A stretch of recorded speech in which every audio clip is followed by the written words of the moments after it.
नमस्कार दोस्तों, आप सभी का स्वागत है हमारे यूट्यूब चैनल राज नोट्स पॉइंट में। दोस्तों, आज हम बात करेंगे राजस्थान हाईकोर्ट चतुर्श्रेणी की कला एवं संस्कृति के टॉपिक है लोक देवता के 30 महत्वपूर्ण क्वेश्चन हम आपके साथ साझा करें। दोस्तों, ये 30 क्वेश्चनों में से आपका एक क्वेश्चन आने वाला है और एक क्वेश्चन वो इन 30 क्वेश्चनों में से आपका पक्का आ जाएगा। तो वीडियो को एंड तक देखें और हमारी जो हाईकोर्ट चतुर्श्रेणी कर्मचारी की जो सीरीज चल रही है, जो राजस्थान की कला एवं संस्कृति और हिंदी की चल रही है, अलग से प्ले लिस्ट बनाई हुई है, तो वहाँ पर जाकर ज्वाइन जरूर करें और इस फ्री प्ले लिस्ट का जरूर लाभ उठाएं। तो आज का हमारा पहला क्वेश्चन है कि तेजाजी की घोड़ी का क्या नाम था। तो दोस्तों, हम हैं वो इजी क्वेश्चनों से धीरे धीरे लेवल बढ़ाते जाएंगे, क्योंकि 30 क्वेश्चन है। तो आप बताइए कमेंट बॉक्स में कि आपके कितने क्वेश्चन है वो सही हो रहे हैं। तो पहला क्वेश्चन है कि तेजाजी की घोड़ी का क्या नाम था। तो इसका नाम लीलन था, या केसर कालवी था, या सुरंगी था, या चांदनी था। तो दोस्तों, तेजाजी की घोड़ी का नाम लीलन था, इसलिए पहले का ए ऑप्शन हमारा सही बैठ रहा है कि तेजाजी की घोड़ी का नाम क्या था, लीलन। आगे बात करते हैं नेक्स्ट 2 नंबर की गोगा जी की माता का क्या नाम था। क्वेश्चन आपसे पूछा जा रहा है कि गोगा जी की माता का क्या नाम था। तो इनका नाम बाचल देवी था, या साडू था, या सुगना था, या देवकी था। तो गोगा जी का माता का नाम है वो था बाचल देवी। तो गोगा जी की माता का क्या नाम था, बाचल देवी, इसलिए दूसरे में हमारा भी ए ऑप्शन है वो सही बैठ रहा है। दोस्तों, आप कमेंट करके ज़रूर बताइए कि आपके 30 क्वेश्चनों में से कितने क्वेश्चन है वो आपके सही हो रहे हैं। अगर आपको वीडियो में कोई छोटी मोटी आपको प्रॉब्लम या समस्या का सामना करना पड़ रहा है, तो आप कमेंट करें, हम उस समस्या का समाधान करने का नेक्स्ट वीडियो में कोशिश करेंगे। नेक्स्ट है कि जाम्बोजी का जन्म स्थान है। तो दोस्तों, क्वेश्चन को ढंग से पढ़ना है और उसके बाद में हल करना है। क्वेश्चन आपसे पूछा जा रहा है कि जाम्बोजी का जन्म कहाँ पर हुआ था। इनका जन्म पिंपाशर के अंदर हुआ था, या मुक्काम के अंदर हुआ था, या समराथल के अंदर हुआ था, या नागौर के अंदर हुआ था। तो दोस्तों, अगर आपने ये क्वेश्चन सही ढंग से नहीं पढ़ा है तो 100% ये क्वेश्चन आपका गलत होगा। तो इसका सही आंसर है वो होगा हमारा पिंपासर, क्योंकि जाम्बोजी का जन्म है वो पिंपासर नागौर के अंदर हुआ था। तो देखो, जन्म की बात आई तो आपको करना है पिंपासर, जन्म पिंपासर। अगर इनकी मृत्यु की बात पूछे जाए तब है वो आपको करना है मुकाम। ये दो क्वेश्चन है वो लगभग विद्यार्थियों को कंफ्यूज करते हैं, क्योंकि आपने अधिकतर रट रखा है वो मुकाम रट रखा है, लेकिन मुकाम है वो इन वहाँ पर जाम्बोजी का जन्म नहीं हुआ था, बल्कि वहाँ पर इनकी मृत्यु हुई थी। लेकिन जन्म की बात पूछे तो इनका जन्म है वो पिंपासर के अंदर हुआ था। पिंपासर कहाँ पर है, नागौर जिले के अंदर एक गाँव है पिंपासर, वहाँ पर जाम्बोजी का जन्म हुआ था, इसलिए तीसरे में भी हमारा ए ऑप्शन है वो सही बैठ रहा है। आगे बात करते हैं क्वेश्चन नंबर 4 की मल्लिनाथ जी का काल किस शताब्दी से संबंधित है।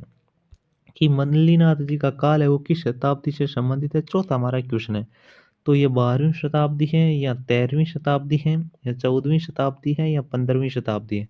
तो इसका हमारा चौथे का सही आंसर है वो 14वीं शताब्दी होगा। तो मल्लिनाथ जी का काल किस शताब्दी से संबंधित है, तो 14वीं से, इसलिए चौथे का हमारा सी ऑप्शन है वो सही बैठ रहे हैं और इम्पोर्टेंट है, क्योंकि एग्जाम का लेवल थोड़ा चेंज हो चुका है, आपको तैयारी है उसी लेवल की करनी होगी। नेक्स्ट है कि कल्ला जी का मंदिर कहाँ पर स्थित है। तो कल्ला जी राठौड़ का प्रमुख मंदिर कहाँ पर स्थित है, तो वो राणेला के अंदर है, या डीडवाना के अंदर है, नागौर के अंदर है, या मंडोर के अंदर है। तो दोस्तों, ये 5 का है वो आंसर है वो आपको कमेंट बॉक्स में जरूर बताना है। इसका आंसर कमेंट में बताइए, ताकि हमें पता चले कि आपका या आपकी तैयारी है वो किस लेवल की चल रही है, तो हम उनके अनुसार क्वेश्चन और टॉपिक लेकर आए। हमने टॉपिक वाइज संपूर्ण हाईकोर्ट की तैयारी करवा रहे हैं, तो आप ज़रूर हमारे चैनल को सब्सक्राइब करें।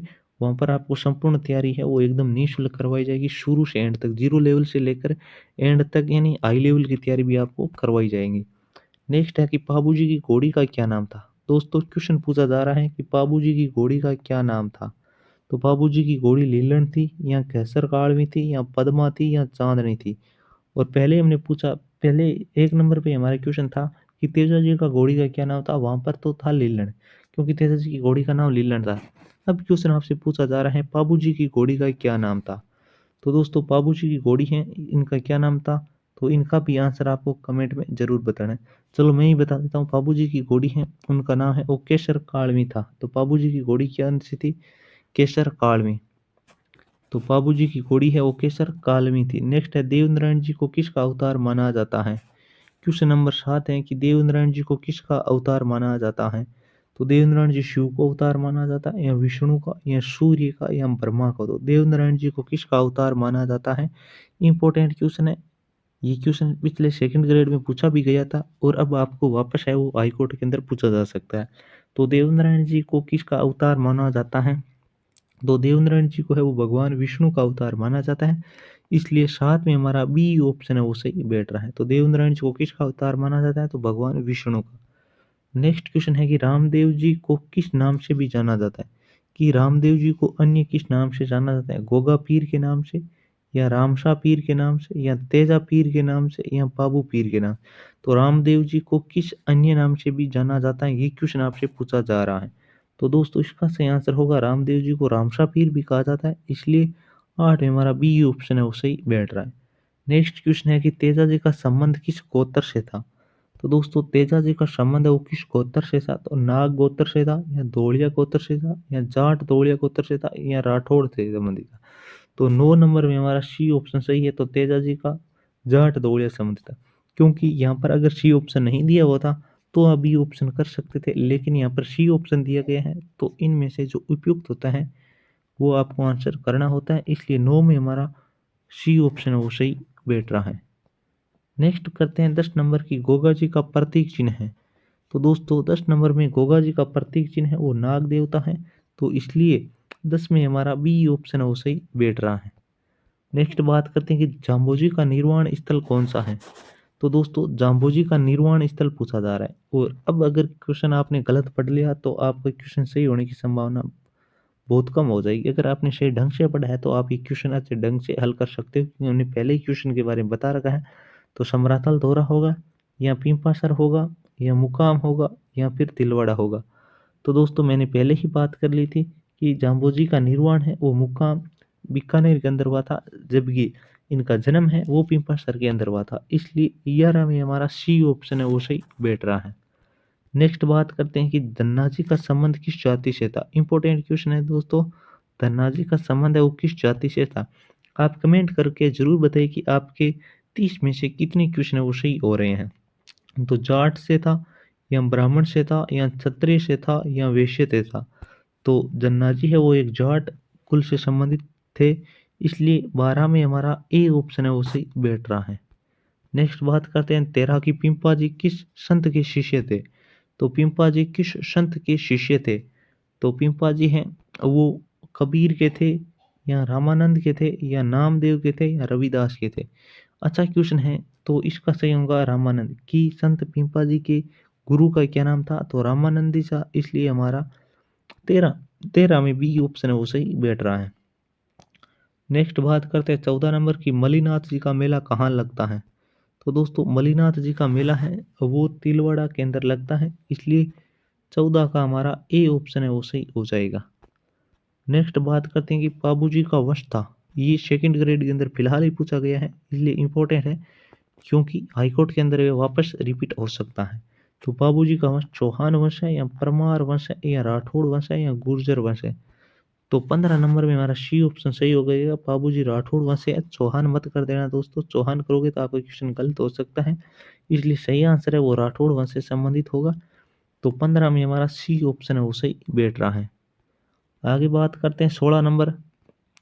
16 नंबर हमारा क्वेश्चन है कि देवनारायण जी की फड़ का चित्रांकन परंपरागत रूप से कौन करता है। कि देवनारायण जी की जो फड़ है उसका चित्रांकन परंपरागत रूप से कौन करता है। तो जोशी करते हैं, या चारण करते हैं, या बोफे करते हैं, या नायक जाति के बोपे करते हैं। तो देवनारायण जी की फड़ है उनका परंपरागत रूप से चित्रांकन है वो कौन करता है, ये क्वेश्चन आपसे पूछा जा रहा है। तो दोस्तों इसमें जोशी करते हैं, इसलिए 16 का ए ऑप्शन है वो सही बैठ रहा है। नेक्स्ट बात करते हैं 17 नंबर की रामदेव जी की समाधि कहाँ पर है। क्वेश्चन हमारे 17 पूछा जा रहा है कि रामदेव जी की समाधि कहाँ पर है। ये रामदेवरा के अंदर है, या पोखरण के अंदर है, या जैसलमेर के अंदर है, या बाड़मेर के अंदर है। तो दोस्तों रामदेव जी की समाधि है वो रामदेवरा के अंदर है। इसलिए 17 में हमारा ए ऑप्शन है वो सही बैठ रहा है। नेक्स्ट बात करते हैं कि तेजा जी की मृत्यु यानी वीर गति का स्थान कौन सा है। ये इंपॉर्टेंट है क्योंकि ये 3-4 जगह हैं वो आपको बार बार कन्फ्यूज करती हैं। तो यहाँ पर क्वेश्चन पूछा जा रहा है कि तेजाजी की वीर गति का स्थान यानी मृत्यु कहाँ पर हुई थी, ये क्वेश्चन आपसे पूछा जा रहा है। 18 नंबर क्वेश्चन है, अच्छा क्वेश्चन है। तो ये खरनाल है या सुरसुरा है या पर्वतसर है तो या नागौर है। तो दोस्तों तेजाजी की मृत्यु यानी वीर गति का स्थान है वो सुरसुरा है, अजमेर के अंदर स्थित है। तो 18 में हमारा बी ऑप्शन है वो सही हो जाएगा। नेक्स्ट बात करते हैं कि गोगा जी का प्रमुख मेला किस तिथि को पड़ता है। तो दोस्तों गोगा जी का प्रमुख मेला है वो किस तिथि को पड़ता है, वो चैत्र शुक्ल नवमी को भरता है या भाद्रपद कृष्ण नवमी को या कार्तिक पूर्णिमा या आषाढ़ पूर्णिमा को भरता है।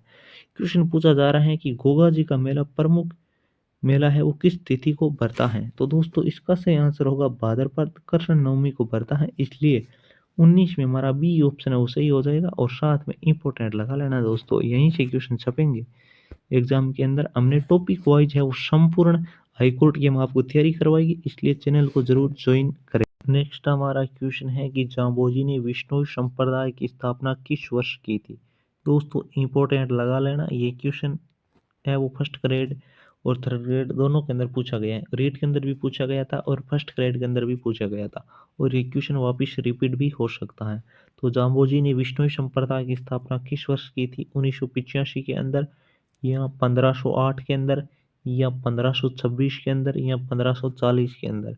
तो दोस्तों बीच में हमारा ए ऑप्शन है वो सही हो रहा है कि जाम्बोजी ने 1485 के अंदर विष्णु संप्रदाय की स्थापना की थी, इसलिए बीच में यानी 20+9 नियम माने वाली विष्णुई कहलाए थे ये, और इनकी स्थापना है विष्णु संप्रदाय की वो 1485 ईस्वी के अंदर की थी, इसलिए हमारा ए ऑप्शन सही हो जाएगा। नेक्स्ट क्वेश्चन है कि धन्नाजी का जन्म स्थान कौन सा है। तो दोस्तों 21 नंबर क्वेश्चन है हमारा, धन्नाजी का जन्म स्थान है वो धुआं गांव टोंक है या पिंपासर है या खरनाल है या ददरेवा है। तो दोस्तों संत धन्नाजी का संबंध है वो धुवन गांव धुवन है, यहाँ पर धुआं गांव लिखा है, थोड़ा टाइपिंग मिस्टेक है, यहाँ पर गांव होगा धुवन गांव। तो धुवन गांव है वो टोंक के अंदर है, इसलिए 21 में भी हमारा ए ऑप्शन वो सही बैठ रहा है। नेक्स्ट बात करते हैं 22 नंबर की, पिंपा जी का संबंध किस राज्य से था। तो पिंपा जी का संबंध है वो किस राज्य से नहीं, यहाँ पर जिला होगा, थोड़ी टाइपिंग मिस्टेक हो गई है, कोई बात नहीं समझ जाना। तो यहाँ पर जिला होगा, तो किस स्थान से संबंधित है, तो ये गागरोन से है या अजमेर से या बूंदी से या जालोर से। तो संत धन्नाजी है तो वो गागरोन से संबंधित थे, इसलिए 22 में हमारा ए ऑप्शन है वो सही हो जाएगा। नेक्स्ट बात करते हैं कि कल्लाजी का संबंध यानी कल्लाजी राठौड़ का संबंध किस स्थान से रहा है। तो इनका संबंध है वो राणेला से रहा है या नागौर से रहा है या देसूरी से रहा है या मंडोर से रहा है। तो कल्लाजी राठौड़ का संबंध है वो किस स्थान से रहा है, उनका राणेला से रहा है, इसलिए यहाँ पर 23 में भी ए ऑप्शन हमारा सही हो जाएगा। नेक्स्ट बात करते हैं कि मल्लीनाथ जी का जन्म किस वर्ष में हुआ था। तो मल्लीनाथ जी का है वो चौहान वंश में हुआ था या परमार में या राठौड़ के अंदर या सिसोदिया के अंदर हुआ था। तो मल्लीनाथ जी का जन्म किस वंश में हुआ था, 24 नंबर में हमारा सी ऑप्शन है वो सही हो जाएगा। मल्लीनाथ जी का जन्म है वो राठौड़ वंश में हुआ था, इसलिए इंपॉर्टेंट भी लगा लेना, ये क्वेश्चन पूछा जा सकता है। और 24 में हमारा सी ऑप्शन है वो सही हो जाएगा। देवनारायण जी का जन्म स्थल कौन सा है, क्वेश्चन 25 नंबर है, तो 25 में हमारा ए ऑप्शन सही हो जाएगा, मालेश्वर डूंगरी हो जाएगा। आप आंशिक भीलवाड़ा मत कर देना दोस्तों, क्योंकि देवनारायण जी का जन्म स्थल पूछा जा रहा है। तो 25 में हमारा ए ऑप्शन है वो सही हो जाएगा कि मालाशेरी डूंगरी के अंदर देवनारायण जी का जन्म हुआ था। नेक्स्ट है 26 नंबर की, रामदेव जी का जन्म वर्ष माना जाता है कि रामदेव जी का है वो जन्म कब हुआ था, ये आपसे पूछा जा रहा है।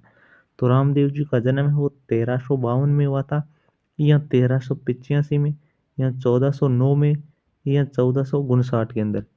तो हमारा 26 नंबर है, तो इसका सही आंसर होगा 1385 के अंदर रामदेव जी का जन्म वर्ष माना जाता है। तो 26 में हमारा बी ऑप्शन है वो सही बैठ रहा है। नेक्स्ट बात करते हैं 27 नंबर क्वेश्चन के बारे में कि गोगा जी का जन्म स्थान है। तो